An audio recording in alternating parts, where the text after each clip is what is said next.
You know, when I was studying at university, I was helping my students to pass math. I was really good at math, and it was easy for me to explain it. Some of my classmates even asked me to give them private classes. And that's the very first time I heard, Nadine, you're really good at teaching. You should be a teacher. Later, at work, I was helping my colleague with English. We were practicing on what I was doing at work, like how to do business correspondence, how to give instructions, how to tackle problems. And you know, that helped her to change her job and to mark the career leader. That's I listened one more time. Nadine, you are really good at teaching. You need to train people. That's your talent.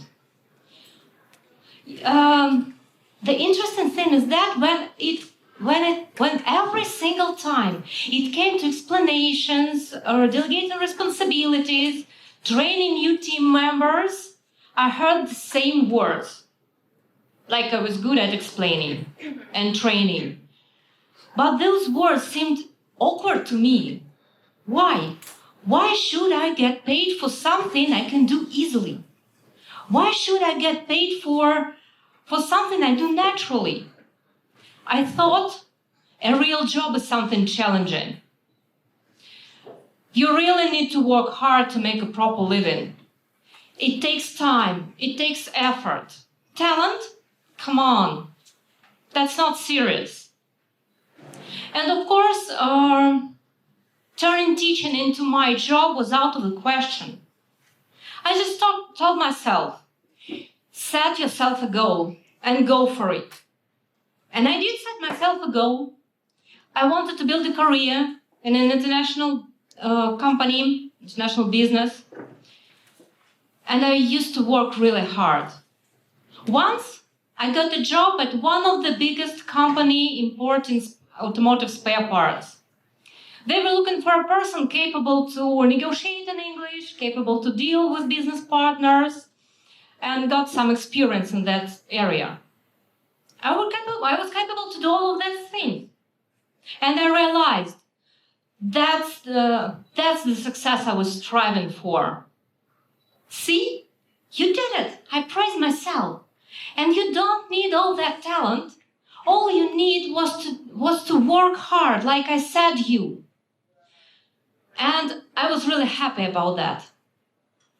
But once I got this job, I found out that I had to devote 80% of my time on financial entries, on doing heaps of financial entries. I was extremely bad at this. And only 20% of my job was devoted to business correspondence. And I was really good at that. I used to love that 20% of my job. And I used to hate that 80% of my job. The weird thing was that I could explain perfectly how to deal with that financial entries, but I couldn't perform them perfectly. And I kept a blind eye on my abilities to explain things, to teach. To be honest, I got some success, but to me, it was like I was running up the escalator towards my goal, wearing a huge backpack, but the escalator was running down. And my goal seemed so far away. I was doing that for 5 years. What happened next? I had no time. I had no energy. I had no will to spare on my family, to spare on my self-development, to spare on my own. I was exhausted. My self-esteem was ruined. My health was ruined. And I decided to stop it. I decided to stop that race and step down that escalator. And I quit it. I had time. I had money, and I was wondering what to do. Suddenly, my English coach offered me to join her classes, her English classes. Why not, I thought, and agreed. 2 weeks after, I heard her saying, "Nadine, you are really good at explaining and teaching. You must train people, you must train their English abilities. Just become a teacher." And that was the very first time I finally heard this idea. I had resisted all the time. But that time I couldn't resist it. That time I couldn't ignore it anymore, and I did my step forward my talents. And I started teaching English. For the next 6 months, I devoted all my time and energy to study how to teach English. I attended numerous conferences. I got numerous trainings. I got certified as an international English teacher, and I read 1,000 books. And you know, it was so easy to me. And I enjoyed it so much. I could do it forever. The more interesting thing is that within the next 2 years, I reached the same level of income I used to have at my previous job with 10 years experience. I held 1,700 teaching hours a year. If we divide it by 365 days, it's 3.5 hours teaching versus 12 hours I used to work previously. So now I work 3 times less. I got the same income. And I don't divide my job into 20% or 80% pleasant to me. I enjoy what I'm doing at 200%. So why? Why don't we take it seriously when someone says we've got a talent? Why don't we take it seriously when things come easy to us?